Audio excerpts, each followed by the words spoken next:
Hello students, welcome to your destiny Jeet. और मैं हूं आपका मेंटर रत्नेश सर। आज हम लोग फैक्टराइजेशन चैप्टर का एक इम्पॉर्टेंट पार्ट करने वाले हैं जिसका नाम है रिमाइंडर थ्योरम। इसको हम नाम दे रहे हैं वीडियो को फैक्टराइजेशन पार्ट 1, और नेक्स्ट पार्ट में हम लोग फैक्टर थ्योरम करेंगे। तो आज शुरू करते हैं हम लोग रिमाइंडर थ्योरम। ओके, चलिए। तो हम एक पॉलिनोमियल एक्सप्रेशन आपको दिखाते हैं पी एक्स। ठीक है, कैसे लिखते हैं देखिए। पहले लिखने का तरीका आपको सिखाएंगे। तो पहले तो हम एक्स पावर टू एन ले लेते हैं, प्लस उसके बाद इसके एक्स पावर टू एक एन से कम हो जाएगा पावर। उसके बाद ऐसे करते करते करते हम जाते जाते जाते अंत जब पहुँचेंगे तो क्या पहुँचेंगे हम, तो एक्स पावर टू 1 पर पहुँचेंगे। उसके बाद आपका आएगा एक्स पावर टू 0। तो n से लेकर हम 0 तक पावर लिखे, इसका x का एक वेरिएबल लिखा गया है। और इसमें हाईएस्ट जो पावर है वो n है। और हमेशा ये याद रखिएगा, जितने भी पावर हम लेना क्यों, इसके पावर्स हमेशा होल नंबर्स में होंगे, इसके अलावा कुछ नहीं होगा। अगर कोई टीचर आपको बेवकूफ़ बनाने के लिए फ्रैक्शन या नेगेटिव में दे देता है या डेसिमल में पावर दे देता है, तो आप समझिए आपको बेवकूफ़ बनाया जा रहा है। आप खुशी से बोलिएगा ये गंदी बात है, आप ऐसा ना करें हमारे साथ। हम इसको नहीं एक्सेप्ट करने वाले हैं पॉलिनोमियल के रूप में। ठीक है, पॉलिनोमियल के रूप में एक्सेप्ट करने के लिए आपको पावर को हमेशा होल नंबर्स में ही लेना पड़ेगा। ये बात आपको समझ में आ गई होगी। अब चलते हैं और एक इसमें हिस्सा बताएंगे आपको जिसको हम लोग कोफिशिएंट्स बोलते हैं। अब देखते हैं कोफिशिएंट। यहाँ पे मैं लिख रहा हूँ A0, उसके बाद मैं A1 लिखूँगा। ऐसे करते करते देखिएगा हम यहाँ पे लिखेंगे AN और यहाँ पे लिखेंगे AN-1। तो अब देखिए कोफिशिएंट्स जो हमने लगाया वो क्या है, ये कांस्टेंट टर्म्स है, ये चेंज नहीं होते हैं। ठीक है, कांस्टेंट वैल्यूज है एक्चुअली। तो अब क्या देखते हैं हम कि अब इधर देखिए पावर्स तो आपके यहाँ से यहाँ तक जाते समय मैंने यानी कि लेफ़्ट टू राइट जाते समय आपका क्या हुआ, डिक्रीज होते होते 0 हुआ। लेकिन कोफिशिएंट हम देखिए दिखाने के लिए नोटेशन है, कोटेशन याद मत रखिए इसको कि ये A0 ही लिखेंगे, A1 लिखेंगे, नहीं ऐसा नहीं है। वहाँ पे 3 हो सकता है, वहाँ पे 2 हो सकता है, कुछ भी हो सकता है। ठीक है, तो उससे मतलब नहीं, ये नोटेशन है, ये स्टैंडर्ड जनरल तरीका एक्सप्रेशन का है। उसमें हम A0 लिखते हैं, A1 लिखते हैं, ऐसे करते करते हमारे AN तक जाते हैं ये वैल्यूज़। ठीक है, अब देखें इसमें कुछ टर्म्स के नाम देखें। तो ये जो टर्म है इसको हम कहते हैं, क्या कहते हैं, इसको हम कहते हैं लीडिंग कोफिशिएंट। क्या कहते हैं, leading coefficient, sorry leading coefficient, sorry coefficient. अब लीडिंग कोफिशिएंट के बारे में आपको जानना पड़ेगा। लीडिंग कोफिशिएंट कभी भी आपका 0 नहीं होगा। अगर 0 हो गया तो उसको हम लीडिंग कोफिशिएंट नहीं कहेंगे। जहाँ पे 0 नॉट 0 होगा, हाईएस्ट डिग्री वाला, हाईएस्ट डिग्री आपका n है यहाँ पे x पावर टू n, और उसका कोफिशिएंट नॉट इक्वल टू 0 है, तब इसको हम लीडिंग कोफिशिएंट कहेंगे।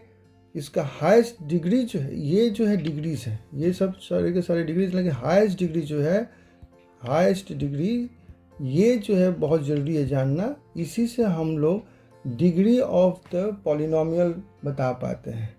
अब कोई भी एक सेक्शन ले लेते हैं, सपोज ये इसको मैं लेता हूँ, ये पूरा का पूरा क्या है, एक टर्म है। ये क्या है, एक टर्म है। इनको टर्म्स ऑफ द पॉलिनोमियल कहते हैं। क्या कहते हैं, टर्म्स। और बगल में देखिए 2 भाग हैं इसके, x के एक भाग है और एक a का जो लिखा हुआ हिस्सा है। उसी तरह से यहाँ भी देखिए एक x का भाग है और a का। जो a का भाग है उसको हम लोग कोफिशिएंट्स कहते हैं। क्या कहते हैं, कोएफिशिएंट्स। तो ये हो गया आपका पॉलिनोमियल का एक जनरल फॉर्मेट या जनरलाइजेशन। अब पॉलिनोमियल के बारे में मैंने थोड़ा सा डिस्कस किया था। आप अगर मेरे पिछले वीडियो में जाएं तो उसमें देखिएगा मैंने कुछ क्वाड्रेटिक इक्वेशंस के सॉल्यूशंस मैंने किया है, उस वो भी फैक्टराइजेशन मेथड का जो सेक्शन है उसमें आप जा सकते हैं। अब देखोगे उसने मैंने बताया था कि इक्वेशंस किस किस प्रकार के हो सकते हैं, कैसे निकालते हैं। तो हम पॉलिनोमियल्स के बारे में वही बात बोलने वाले हैं कि देखिए एक पॉलिनोमियल मैं लिख रहा हूँ जनरल फॉर्म में, तो इसमें आप बताइए कि इसमें डिग्री ऑफ द पॉलिनोमियल क्या है, इस पॉलिनोमियल का डिग्री कितना है।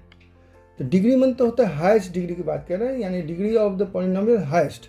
हाईएस्ट क्या होगा आपका, तो यहाँ पे देखिए 1 है, तो 1 का डिग्री है, तो 1 चूँकि इसकी डिग्री है तो इसमें यहाँ पे जो है ये क्या कहेंगे, 1 नहीं कहेंगे, इसको लीनियर कहेंगे। क्या कहेंगे, लीनियर पॉलिनोमियल। सिमिलरली अब देखिए अब 3x स्क्वायर है ये, सॉरी, प्लस हम लिख देते हैं 2x प्लस 4 लिख दिया हमने। इसमें हाईएस्ट जो डिग्री है वो आप देख रहे हैं कि 2 है, तो इसको हम कहेंगे क्वाड्रेटिक एक्सप्रेशन में लिख रहा हूँ, याद रखिएगा। ये पॉलिनोमियल एक्सप्रेशन भी हो सकता है, पॉलिनोमियल इक्वेशन भी हो सकता है। ये बात मैंने उस वीडियो में भी बताया था आपको, अगर उसको ठीक से जानना है तो आप उस वीडियो को रेफर जरूर कीजिएगा। अब देखिए एक मैं और ले रहा हूँ, इसमें देखिए हाईएस्ट आपका डिग्री क्या है, 3 है। तो इस तरह के पॉलिनोमियल को हम क्यूबिक कहेंगे।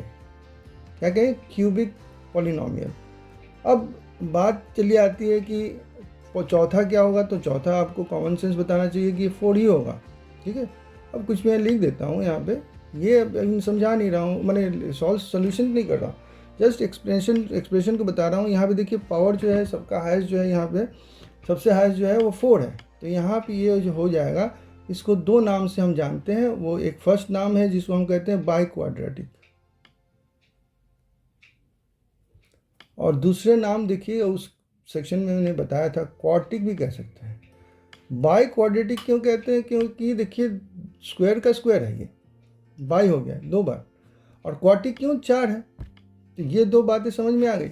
इसके साथ साथ मैं कुछ और बताऊंगा पॉलिनोमियल की डिग्री के बारे में। एक तो मैं बताऊंगा कि देखिए अगर एक नंबर लिखा हुआ 9, ये क्या है, पॉलिनोमियल है कि नहीं है।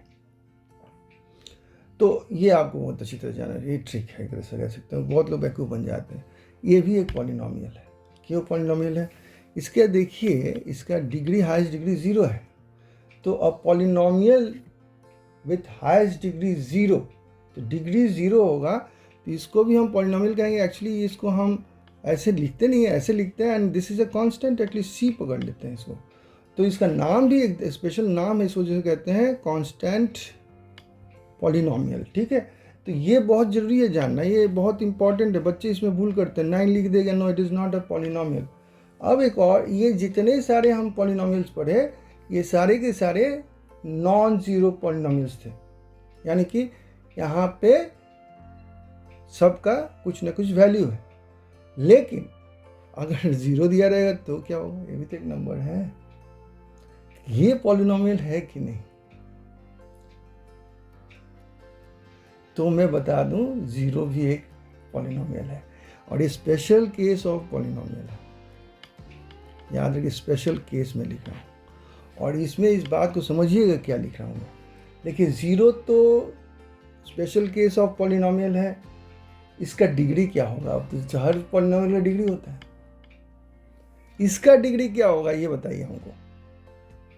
मैं दे रहा हूँ एक पॉज, थोड़ा दे रहा हूँ आपको टाइम, करिए, बताइए, सोचिए। नहीं सोच पाए, बताता हूँ इसका डिग्री। अब देखिए मैं बता रहा हूँ 0 कैसे आता है, ये मैं बताता हूँ। अब 0 आपका आ सकता है 0 इंटू एक्स पावर टू 2 से आ सकता है, 0 आपका आ सकता है 0 इंटू एक्स पावर टू 9 से आ सकता है ना, मल्टीप्लिकेशन का हम डॉट दे दे रहे हैं। और 0 इंटू एक्स पावर टू 99 से भी आ सकता है। तो एक्स पावर टू 99 लिखे, एक्स पावर टू 9 लिखे, एक्स पावर टू 2 लिखे, या फिर ऐसे भी हो सकता है 0 into x power to 0 into 1 हो गया ना, तो कुछ भी हो सकता है। तो इसका डिग्री क्या होगा स्पेशल केस वाले, इसका डिग्री याद रखिएगा, ये दिमाग में रखिएगा, डिग्री ऑफ 0 पॉलिनोमियल की बात कर रहे हैं, 0 पॉलिनोमियल इज नेवर डिफाइंड तो मैथमेटिशियंस लोगों से किसका झगड़ा में किसको जिताया भैया, सब कोई कह रहा है, कोई कह रहा है कि इसका डिग्री एक्स पावर टू 0 है, कोई कह रहा है एक्स पावर टू 99 है, कोई कह रहा है एक्स पावर टू 9 है, कोई कह रहा है एक्स पावर टू 2 है। तो भाई झगड़ा हटाओ, बोलो अनडिफाइंड, हम नहीं बता पाए क्या है इसका डिग्री। तो एक ऐसा पॉलिनोमियल है जिसका डिग्री डिफाइन नहीं हो सकता है। ये देखिए, दिमाग में रखिए, कॉम्पिटिशन एग्जाम्स में आते हैं, बोर्ड में भले ना पूछें आपको, ये जानना बहुत ज़रूरी है इस चीज़ को। अब हम देखते हैं कि एक्सप्रेशन जो होता है और इक्वेशन में क्या अंतर है, पॉलिनोमियल एक्सप्रेशन और पॉलिनोमियल इक्वेशन में क्या अंतर है, इसके बारे में मैंने आपके क्वाड्रेटिक इक्वेशन के फर्स्ट वीडियो में बताया है, ठीक है। फिर भी मैं थोड़ा सा आपको यहाँ पे हिंट देता हूँ। अब देखिए, एक एक्सप्रेशन है 3x² और उसके बाद पकड़ लीजिए आपका है -2x + 3, और ये एक्सप्रेशन है, पॉलिनोमियल एक्सप्रेशन है, और डिग्री 2 है, यानी कि ये क्वाड्रेटिक पॉलिनोमियल एक्सप्रेशन है। इसको अगर हम इक्वेट कर देते हैं विद 0 तो क्या कहलाएगा ये, तब ये इक्वेशन कहलाएगा और कुछ नहीं। अब एक चीज़ मैं बताने वाले हूँ जो कहते हैं इसको कि डिवीजन एल्गोरिदम ऑफ पॉलिनोमियल्स। इसके लिए आपको समझना ऐसा पड़ेगा कि कोई भी डिवीजन हम करते हैं तो उसमें 4 सेक्शंस होते हैं। पहले तो एक पॉलिनोमियल लिखो या कोई भी एक्सप्रेशन होता है या नंबर होता है इनसाइड द डिवीजन मार्क, और बाहर में एक होता है जिसको हम g(x) पकड़ लेते हैं, भी एक पॉलिनोमियल के रूप में लिख सकते हैं। इसका एक क्वोशिएंट यानी आंसर आएगा, वो भी हम लिख सकते हैं आपका पॉलिनोमियल के रूप में, और कैलकुलेशन करते करते हम एक रिमाइंडर पे आते हैं, उसको भी हम पॉलिनोमियल के रूप में लिख सकते हैं। तो इसके 4 भाग हो गए डिवीजन के। कौन कौन से भाग हो गए, तो एक हो गया आपका डिवाइजर, एक हो गया आपका डिविडेंड, एक हो गया क्वोशिएंट, और फाइनली एक हो गया आपका क्या, रिमाइंडर और रिमाइंडर को, ठीक है, जो लोग जैसे बोलते हैं इसको। ये बात आपको समझ में आ गई, तो हम लोग थोड़ा एग्जांपल्स लेते हैं, क्योंकि एक बहुत चीज़ अच्छा जानने वाले हैं हम इसके, और इसके डिवाइज़र और आपके रिमाइंडर के बीच में एक रिलेशंस बताने वाले हैं आपको।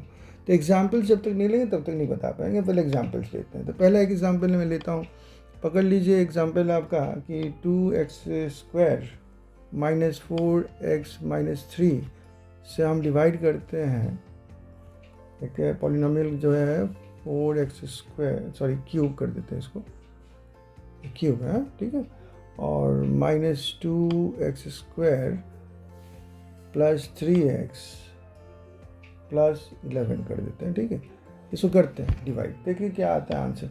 तो कैसे करते हैं, तो पहले तो 2x से मल्टीप्लाई करेंगे तो आएगा आपका 4x³, उसके बाद -8x², उसके बाद आएगा आपका -6x, और इसको माइनस, यहाँ पे आपका क्या है, माइनस साइन ही आया है,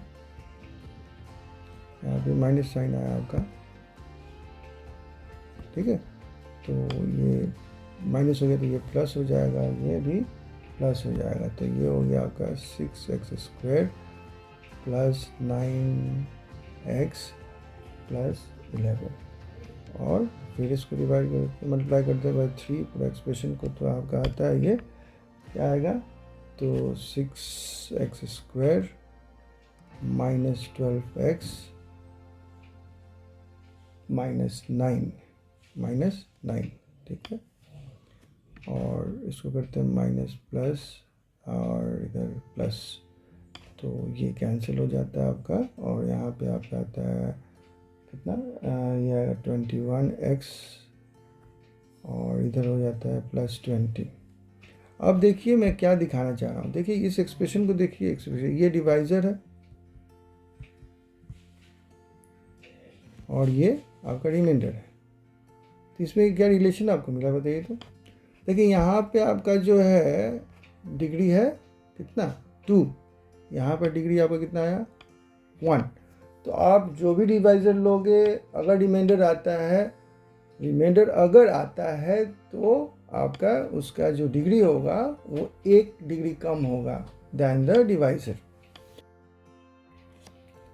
तो हम देखते हैं एक नया एग्जांपल। तो इसमें देखिए हम ले रहे हैं डिवाइजर को विद द डिग्री 1 और फिर डिवाइड करने की कोशिश करते हैं तो एक्स स्क्वायर से पहले करते हैं मल्टीप्लाई, तो ये 2x³ होगा minus 3x square, so plus ये हो गया आपका प्लस, तो कैंसिल होगा और यहाँ पे होगा minus 4x square plus 5x, और इधर माइनस 2x करेंगे तो ये हो जाएगा आपका माइनस 4x स्क्वायर, और यहाँ पे हो जाएगा प्लस 6x, और इसको फिर सिंप्लीफाई करेंगे तो सब्ट्रैक्ट करेंगे तो ये क्या आएगा, ये कैंसिल हो जाएगा, माइनस x आएगा, और यहाँ पे एक 9 है तो हम -9 कर देते हैं, थोड़ा सा बढ़ा देते हैं आपका इक्वेशन तो समझ में आएगा ठीक से बात। तो क्या देखते हैं कि हम इसमें अब क्या कर सकते हैं, तो इसको फिर से हम देखेंगे कि यहाँ पे आपका क्या है, x है, 1x है, यहाँ पे 2x है, तो इसका हाफ करना पड़ेगा हमें, तो माइनस हाफ करें तब जाके ये सॉल्व होगा। तो यहाँ पे माइनस हाफ करेंगे तो माइनस x आएगा, और इधर लेकिन क्या हो जाएगा, प्लस साइन में आएगा, प्लस साइन में ये आएगा आपका क्या, प्लस 3/2 हो जाएगा।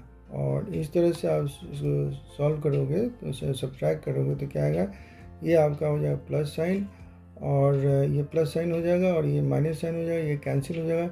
यहाँ पे आप एलसीएम लोगे तो क्या होगा, ये आपका 18 हो जाएगा (2) और ये हो जाएगा 3/2, दोनों ऐड होंगे तो -21/2 आंसर आएगा।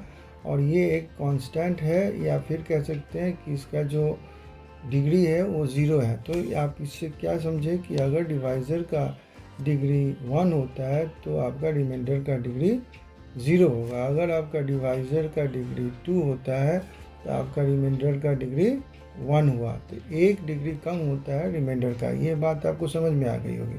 अब एक और बात बताओ कि कांस्टेंट जो मैंने लिखा है इसके लिए आपको रिमाइंडर के लिए, ये कांस्टेंट आपका 0 भी हो सकता था, यानी कि रिमाइंडर 0 भी हो सकता था। तो ये 0 होगा तो एक पर्टिकुलर केस हम लोग देखेंगे, वही हम लोग पढ़ेंगे आगे, थोड़ा सा पहले समझ लें इसको और आगे चलते हैं। तो इसको हम एक बात बता दें आपको कि अगर रिमाइंडर 0 हो जाता है तो हम कहेंगे कि आपका जो ये डिवाइज़र है is a factor of your the dividend. क्योंकि अब ऐसे पकड़ते हैं, ये वाला जो आप देखे थे आप, तो यहाँ पे ये हो जाएगा, अगर x = 0 हो जाए तो क्या होगा, आपका px बन जाएगा आपका = gx × qx। तो ये दोनों क्या हो गए, फैक्टर्स हो गए। तो अगर रिमाइंडर 0 हो जाए तो आपका जो डिवाइज़र होगा वो एक फैक्टर बन जाता है ऑफ द एक्सप्रेशन जिसको हम डिवाइड कर रहे हैं। ये बात आपको समझ में आ गई होगी। अब मैं एक वैल्यू ऑफ पॉलिनोमियल के बारे में थोड़ा बताऊंगा कैसे निकालते हैं। तो वैल्यू ऑफ पॉलिनोमियल निकालने का तरीका है कि आप x के लिए कोई भी वैल्यू रख दीजिए, जैसे x = 8 रख दिया, और आपका पॉलिनोमियल, ये जो पॉलिनोमियल मैंने एग्जांपल में लिया था उसी को मैं ले रहा हूँ, तो 3x² - 2x + 3 जो लिखा हुआ था 0, तो इसमें हम अब 8 लिखते हैं x के लिए, तो क्या हो जाएगा, तो x = 0, सॉरी ये तो इक्वेशन हो जाएगा आपका, हम इक्वेशन नहीं लिखेंगे, हम इसमें खाली आपको एक्सप्रेशन ही बताते हैं, समझे। तो ये हो जाएगा आपका 8² - 2 × 8 + 3, और इस तरह से आपका ये क्या हो जाएगा, 8² का कितना 64 हो जाएगा, 64 मैंने 128 हो जाएगा, -16 + 3 हो जाएगा, +3 आप इसमें ऐड कर दीजिए तो 131 हो जाता है। 131 से 16 आप माइनस करोगे तो ये आपका 115 आता है। तो ये वैल्यू ऑफ द पॉलिनोमियल हो गया। इस तरह से हम किसी पॉलिनोमियल का वैल्यू निकालते हैं। अब चलते हैं हम लोग रिमाइंडर थ्योरम का मेन पार्ट पे। तो इसमें 2 कंडीशन से आपको जानना पड़ेगा। पहला कंडीशन है कि जो डिवाइज़र आप लोगे रिमाइंडर थ्योरम में वो हमेशा आपका 1 डिग्री का होगा। क्या होगा, 1 डिग्री का होगा। और दूसरा बात जो आपको जानना है कि जो RX यानी कि रिमाइंडर का जो एक्सप्रेशन होगा पॉलिनोमियल होगा, नॉवल = 0। ये 2 पॉइंट आपको जानना है, तभी जाके ये बात आप समझ पाएंगे। अब देखते हैं पॉलिनोमियल को कैसे दिखाएंगे रिमाइंडर थ्योरम में, वो बताते हैं आपको।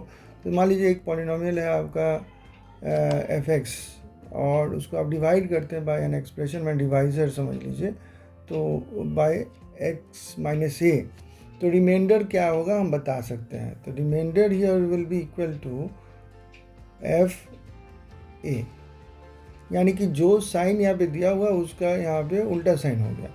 ठीक है, अब देखिए एग्जाम्पल और मैं ले रहा हूँ, मैंने एग्जाम्पल नहीं और लॉजिक बता रहा हूँ। अब मान लीजिए मैंने प्लस ए लिख दिया यहाँ पे, तो क्या होगा, तो ये क्या साइन है आपका, प्लस है, प्लस है साइन, तो यहाँ पे रिमाइंडर कैसे निकलेगा आपका, तो एफ इजिकल टू माइनस ए के वैल्यू को पुट करने से आएगा। अब थोड़ा सा कॉम्प्लिकेटेड फॉर्म में लिखता हूँ, देखिए आप समझते हैं कि नहीं। तो अब देखिए मैं ले रहा हूँ कि divided by a x plus b लिखता हूँ, तो क्या होगा अब, तब रिमाइंडर जो आएगा आपका वो आएगा, कैसे आएगा वो पहले बता दूँ। तो इसके लिए आपको जानना पड़ेगा, इस सेक्शन को आप समझिए कि इसमें ए कॉमन ले लीजिए आप, तो ये एक्स प्लस बी अपॉन क्या हो जाएगा, ए हो जाएगा। तो इसको मत देखिए, आप इस सेक्शन को देखिए, और इसमें देखिए साइन क्या है, प्लस साइन है, तो आर के लिए माइनस हो जाएगा क्योंकि ये प्लस है, और बी अपॉन ए लिखिएगा, और एफ का आप इसका भी ऐसे एक्सप्रेशन में वैल्यू रखिएगा, और आपको रिमाइंडर थ्योरम का यही आंसर है कि रिमाइंडर आपको मिल जाएगा अगर ये दोनों कंडीशंस आपके सेटिस्फाई होते हैं। अब हम न्यूमेरिकल्स लेंगे और फास्ट मोड में जल्दी जल्दी कंप्लीट करने की कोशिश करेंगे। अब देखें कि जो ये प्रॉब्लम दिया हुआ है उसको रीड करते हैं। Find the remainder without division on dividing f x by x minus two. F x आपका दिया हुआ है ये, अब देखिए हम अब डिवाइड कर रहे हैं by x minus two. X minus two से डिवाइड करने का मतलब क्या हुआ कि ये डिवाइज़र है, क्या ये डिवाइज़र है।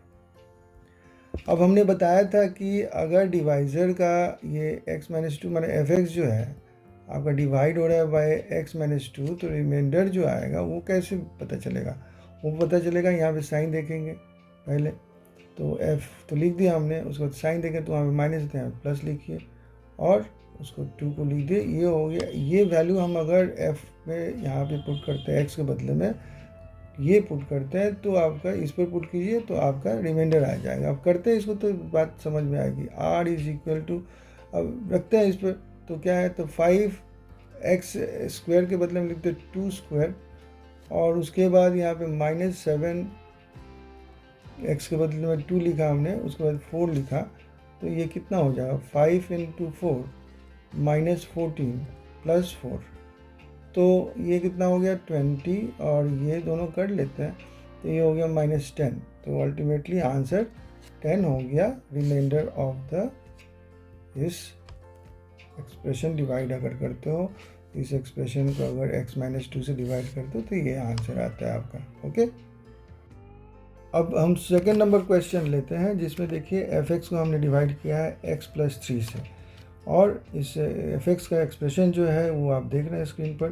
तो एफ एक्स को हमने जब x माइनस 3 से प्लस से डिवाइड किया है, तो उसमें क्या देखते हैं हम कि आपका x प्लस 3 से डिवाइड करेंगे तो रिमाइंडर के लिए क्या होगा, f माइनस 3 लेकर काम करेंगे। बात समझ में क्यों, क्योंकि जो साइन यहाँ पे होगा उसका उल्टा साइन आप लोगे और ये वाला वैल्यू लोगे। अब इसको पुट करते हैं, देखते हैं क्या आता है। तो remainder will be equal to 3 into x, मतलब माइनस 3 हो गया, क्यूब प्लस 7 माइनस 3 स्क्वायर हो गया, प्लस सॉरी प्लस नहीं माइनस होगा, ये आपका माइनस है ये, तो माइनस 5 आपका ये माइनस 3 होगा और प्लस 1 होगा। तो अल्टीमेटली क्या आता है देखें हम आपको, तो ये देखिएगा आपका ये आता है ये तो आपका माइनस 27 आता है, और 3 से इसको मल्टीप्लाई करते हैं तो पूरा ये माइनस 81 हो जाता है, और यहाँ पे ये क्या हो जाता है 9 स्क्वायर हो जाता है, लेकिन प्लस साइन में हो जाता है, तो 9 इंटू 7 63 हो जाएगा, और यहाँ पे ये दोनों साइन आपके मिलके प्लस साइन कर देंगे, और 15 आपका आएगा एंड प्लस 1 आएगा। तो अल्टीमेटली आप इसको कैलकुलेट करिएगा तो -2 आंसर आएगा। यही आपका रिमाइंडर है for this expression. Okay, when this expression is divided by x plus 3। Got it? We go to the next question. अब तीसरा क्वेश्चन देखते हैं हम क्या है। तीसरा क्वेश्चन है कि एफ एक्स को आपको डिवाइड करना है बाय ब्रैकेट 2x, तो 2x प्लस 1 से डिवाइड करना है इस बार। तो क्या कीजिएगा, तो अब तो समझ गए आप लोग। तो आर क्या होगा, पहले तो इसको ठीक करना पड़ेगा, ये नहीं है सही ढंग से। तो इसको आप इसमें 2 कॉमन निकालिएगा ऐसे, तो ये हो जाएगा ऐसे। तो ये साइन देखिए, तो साइन उल्टा कर दीजिए और इस वैल्यू को देखिए x के पास में है, तो इसको हाफ को यहाँ लिख दीजिए आप। तो इस तरह से आपको r का वैल्यू ये पुट करने के बाद में f में आप पुट करोगे एफ एक्स के बदले में, तो ये वैल्यू आएगा। अब इसको पुट करके देखते हैं होता है कि नहीं हम लोग से। तो ये आपका हो गया half square plus 5 minus half plus 3, ठीक है। और यहाँ पे देखिए आप 4, ये स्क्वायर है तो हाफ का वैल्यू जो है 1/4 तो होगा, लेकिन प्लस साइन में होगा। और ये जो है लेकिन माइनस साइन रह जाएगा, तो 5/2 ही लिखते हैं इसको। तो प्लस 3 कर देते हैं, तो यहाँ पे देखते हैं ये दोनों कट जाते हैं, तो हम 1 लिख सकते हैं। इसको हम डेसिमल में ही कर देते हैं, क्या करते हैं छोड़िए। और इसको 3, तो ये 3 और 1 4 हो गया। 4 माइनस 2.5 आप कीजिएगा तो 1.5 आएगा, या 1.5 लिख दीजिए, या 3/2 लिख दिए। बेटर ये दोनों है, इसको छोड़ दीजिएगा, आप ये मत लिखिएगा। तो ये आंसर है आपका नंबर 3 का। चलिए नेक्स्ट क्वेश्चन देखते हैं। अब देखते हैं इस क्वेश्चन को कैसे सॉल्व करते हैं। तो यहाँ पे देखिए आंसर दे दिया, आपका रिमाइंडर जो होगा 2 है। आपको डिवाइड करना है इस एक्सप्रेशन को, जो कि है एक्चुअली हम फिर लिख देते हैं ठीक से और क्लियर करके, प्लस 5x² प्लस ax, ठीक है, सॉरी प्लस 5 माइनस ax है, माइनस ax, ठीक है। तो इसको माइनस कर देता हूँ मैं, माइनस ax प्लस 6 को डिवाइड किससे करना हमको, डिवाइज़र जो है x-1 है। तो अब रिमाइंडर का तरीका तो हम जानते हैं, रिमाइंडर कैसे निकालेंगे हम। रिमाइंडर निकालने के लिए हम f1 लेंगे, ये जो है इसको देखना होगा, ये जो साइन होगा उसका उल्टा साइन यहाँ पे होता है। तो रिमाइंडर निकाले कितना निकलता है उसे, तो यहाँ पे हो जाएगा 1³ प्लस 5 1² माइनस a1 प्लस 6, और इससे आता है हमको कितना 1 प्लस 5 माइनस a प्लस 6, तो ये कितना हो गया प्लस 6 प्लस 6 प्लस 12, तो प्लस 12 हुआ। और ये हो गया आपका माइनस a, ठीक है। अब क्या है हमको दिया हुआ है, क्या दिया हुआ है हमें, दिया हुआ कि रिमाइंडर इज 2a। तो ये सारा चीज़ जो ये रिमाइंडर है ये तो 2a के बराबर, इसी के बराबर होगा, ये दोनों इक्वल होगा। तो हम लिख सकते हैं 12a minus a is equal to 2a। इस a को इधर ले जाते हैं तो क्या हो जाएगा 12 इज इक्वल टू 3a, या a इज इक्वल टू 12/3 हो जाएगा। हाँ, 12/3 होगा तो क्या होगा, ये इज इक्वल टू आंसर 4 आ गया। इस तरह से इस क्वेश्चन का आंसर हमें मिल जाता है। अब देखते हैं नेक्स्ट क्वेश्चन। नेक्स्ट क्वेश्चन में क्या देखते हैं हम कि अब यहाँ पे डिवाइड तो करेंगे x-3 से, लेकिन यहाँ पे आपके 2 पॉलिनोमियल इस बार दिए गए हैं और कहा जा रहा है कि इनका रिमाइंडर सेम आएगा। पहले तो रिमाइंडर दोनों का निकाले बाय द रिमाइंडर थ्योरम। देखिए कैसे निकालेंगे, तो यहाँ पे है आपका x-3, तो रिमाइंडर थ्योरम कैसे बनेगा, r is equal to f3 हो जाएगा, ठीक है ऐसे। तो पहला हम करते हैं, इसको रिमाइंडर नंबर 1 कह देते हैं, पॉलिनोमियल 1 के लिए इसके हम 1 कहते हैं, ठीक है। तो 1 का कितना रिमाइंडर होगा देखिए पहले, तो पहले उसको कॉपी करते हैं फॉर्मूला को, उसका एक जो एक्सप्रेशन है, तो px² plus x plus 6, okay. तो ये सॉरी ये माइनस साइन था, तो माइनस साइन मैं कर देता हूँ इसको, सॉरी ये माइनस साइन था, ये माइनस है। और इसको इक्वल करते हैं तो क्या निकलता है, यहाँ पे 3 रखेंगे, 3³ माइनस p3² प्लस 3 प्लस 6, ठीक है। तो ये कितना हो जाएगा, तो 27 माइनस 9p प्लस 9, तो ये आपका देगा 36 माइनस 9p हो गया। उसी तरह सेकेंड वाला जो ये एक्सप्रेशन है उसका हम अब रिमाइंडर निकालते हैं 2 करके, तो क्या होगा ये, तो इसका आंसर क्या आएगा देखें। तो फिर इसको भी कॉपी करते पहले, minus x² minus p plus 3x minus 6, ये क्या देगा हमें देखें, तो ये देगा 2 × 3³ माइनस 3² इसको सामने कर देते हैं, समझे ना, तो ऐसे कर देते हैं -3p+3 -6, और तो फिर ये क्या होगा, ये हो जाए 27, तो 27 एंड 2 से मल्टीप्लाई करें तो 54 हो जाता है, ये आपका 9 होता है, तो -9 यहाँ पे हम देखते हैं तो ये माइनस आपका 3p होगा, ये -9 होगा और -6 होगा। अब हम देखते हैं यहाँ पे -9 एंड -6 24 हो जाता है, तो ये हम लिख सकते हैं 54 - 24 - 3p, और इससे हमको क्या मिलता है 30 - 30 हो जाएगा, 54 - 24 30 -3p, यही रखते हैं। तो हम कंडीशन क्या दिया हुआ, कंडीशन दिया हुआ कि R1 is equal to R। अब जब ये दोनों इक्वल है, ये जो दिया हुआ सेम रिमाइंडर, अब इसको इक्वेट करके हम p का वैल्यू निकालेंगे। तो पहला जो आया था R1 ये है, R2 ये है, दोनों इक्वल होंगे हमारे हिसाब से, तो क्या करेंगे 36 - 9p करेंगे इज इक्वल टू 30 - 3p करेंगे। 9 को इधर ले जाते तो क्या हो जाएगा, ये +9p - 3p, इस 30 को इस तरफ लाते हैं तो क्या हो जाएगा 36 - 30 हो जाएगा, इक्वल साइन बीच में देंगे, तो ये अल्टीमेटली कितना हो जाएगा 6p इज इक्वल टू 6, यानी कि p इज इक्वल टू 1। तो वैल्यू ऑफ p खोजना था, फाइंड p, हमने खोज लिया। ओके, नेक्स्ट क्वेश्चन चलते हैं।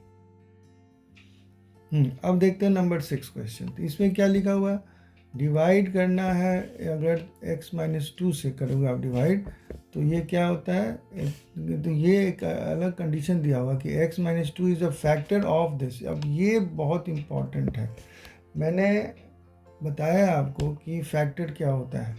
तो फैक्टर मतलब हो गया कि जब आपका रिमाइंडर 0 होगा तब आपका डिवाइज़र फैक्टर बनता है।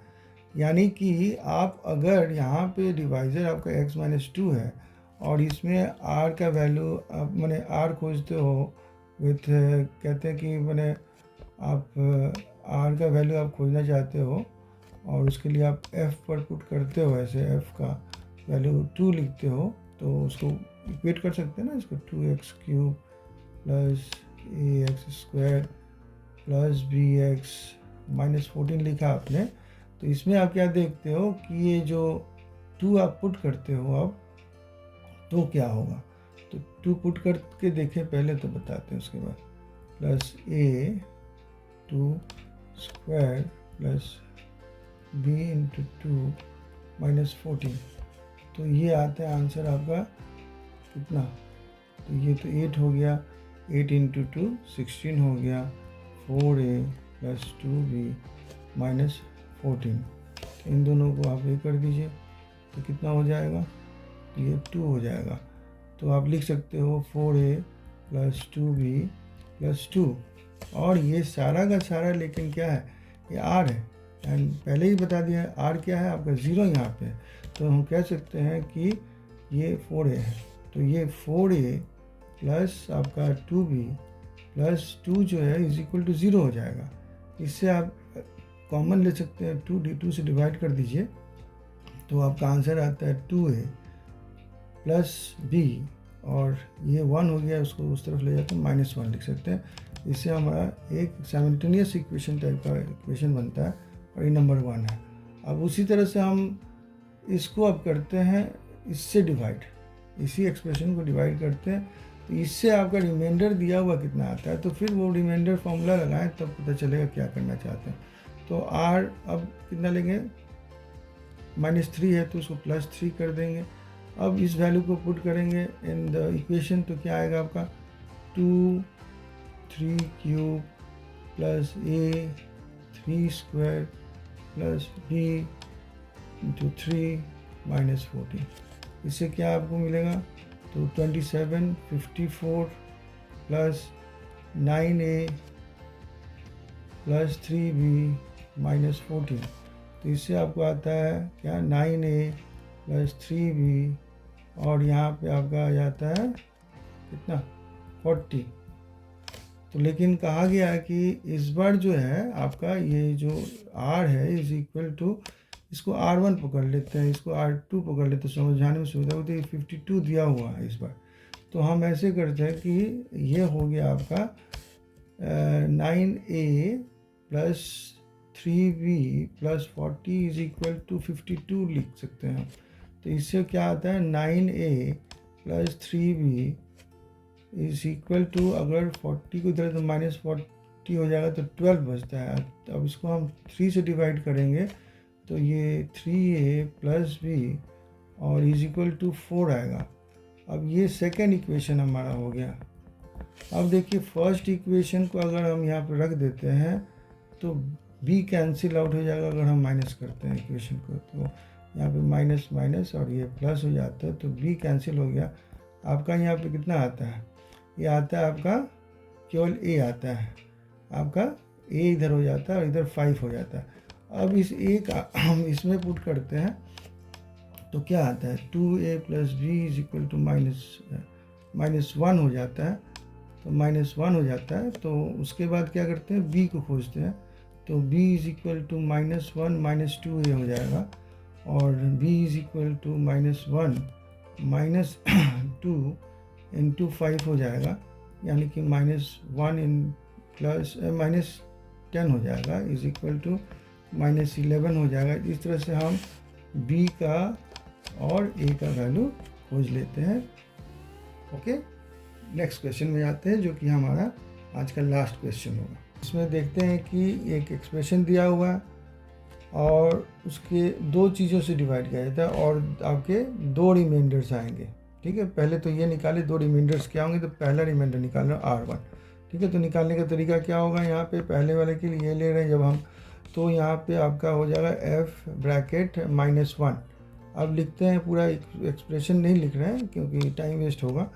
तो इसमें हम क्या करते हैं -1 क्यूब कर देते हैं और उसके बाद देखिए ये x को मैंने आगे लिख देता हूँ। ठीक है, तो ये प्लस साइन -1 लिखा मैंने और k, अब देखिए k के पास में भी ये x ही है तो वहाँ पर भी आप -1 लिखोगे, -1। ठीक है, और +8 प्लस k, तो क्या हुआ इसका, तो ये जो है क्यूब हो गया तो ये -1 हो जाएगा और यहाँ पे -1 है, यहाँ पे -1 है तो प्लस k हो जाएगा, लेकिन -1 इंटू -8 आपका -8 आएगा प्लस k आएगा।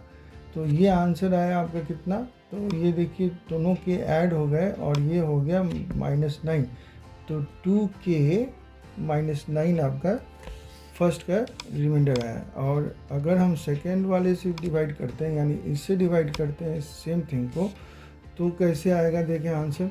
तो इसको हम चूँकि ये देख रहे हैं माइनस साइन है तो यहाँ पे +2 से हम करेंगे इस बार, तो फिर लिखते हैं तो यहाँ पे होगा आपका 2 क्यूब, 2 को आगे लिख देते हैं, k इंटू 2 कर देते हैं +8 और प्लस k कर देते हैं, तो 2 क्यूब आपका 8 हो जाता है और 2 इंटू k 2 इंटू 2 4k और ये दोनों मल्टीप्लाई करेंगे तो आपका 16 आता है प्लस k। तो इसको हम क्या कर सकते हैं, इसको हम आपका 8 और 16 24 एंड k दोनों हो गए 5k प्लस 24। ठीक है, ये दोनों मिल गए मुझे, रिमाइंडर 1 रिमाइंडर 2। अब क्या कह रहा है, अब कह रहा है क्वेश्चन की sum of the two remainders is 1, तो आपका R1 plus R2 is equal to क्या कह रहा है 1। तो उससे क्या हम कर सकते हैं कि ये R1 आपका है तो 2k - 1 जो है और प्लस आपका R2 जो है वो है 5k plus 24 is equal to 1 आएगा आपका। इससे आपको क्या खोजना है, k खोजना है, तो कोई ख़ास प्रॉब्लम नहीं रहेगी आपका। ये 7k हो गया, ये -9 करिएगा तो यहाँ पे कितना आ जाएगा आपका, तो ये प्लस आपका 15 हो जाएगा और इज इक्वल टू 1 हो गया इधर। ठीक है 1, तो ये 7k is equal to -15 plus 1, तो k इज इक्वल टू -14/7 आएगा इज इक्वल टू -2। इस तरह से हमें k का वैल्यू मिल जाता है और हम आज का प्रेजेंटेशन ख़त्म करते हैं। श्योरली आपको ये प्रेजेंटेशन अच्छा लगा होगा। इसके साथ साथ ये भी कहना चाहता हूँ कि अगर आज का प्रेजेंटेशन आपको बड़ा लगे, बड़ा तो लगेगा लेकिन मैं जानता हूँ कि आपको बोरिंग नहीं लगा होगा। बड़ा हो बोरिंग ना हो तो प्रेजेंटेशन हमेशा सार्थक होता है। और मैं एक्सपेक्ट करूँगा आप लोग मेरे साथ में नेक्स्ट पार्ट के लिए भी जुड़ रहेंगे, जिसमें कि मैं आपको फैक्टर थ्योरम सिखाऊंगा। Okay, thank you very much for staying with me for so long. यदि यह वीडियो आपको अच्छा लगा हो तो इसको लाइक, शेयर और सब्सक्राइब करना ना भूलें। साथ ही साथ बेल आइकन ज़रूर प्रेस करें ताकि वीडियो अपलोड होते ही आपको नोटिफिकेशन मिले और आप तुरंत इसे देख पाएँ। Thank you for staying with us.